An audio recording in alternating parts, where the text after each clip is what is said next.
আসসালামু আলাইকুম, কেমন আছেন সবাই?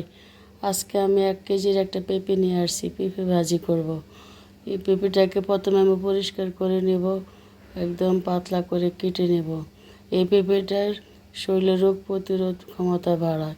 পেঁপেটাকে পাতলা করে কাটার পরে আমি একদম ফ্রেশ করে নিলাম। তারপর আমি এটাকে এখন রান্না করব, ভাজি করব। চুলার উপরে একটা তেলের কড়াই বসাবো, সেখানে 3 চামচ রূপচাঁদা সোয়াবিন তেল দিব। দেওয়ার পরে এখানে আমি 2টা বড় পেঁয়াজ কেটে দিব, কারণ 1 কেজির একটা পেঁপে, সেই জন্য 2টা পেঁয়াজ দিলাম। আর 3, 4, 5টা কাঁচামরিচ দিলাম, পরিমাণ মতো লবণ দিলাম, হলুদ দিলাম। তারপর এটাকে আমি ভালো করে নেড়ে তারপরে এটাকে আমি একটা ঢাকনা দিয়ে রেখে দিলাম। ঢাকনা দিয়ে রাখার পরে এটার আলাদা রকম একটা কালার চলে আসছে।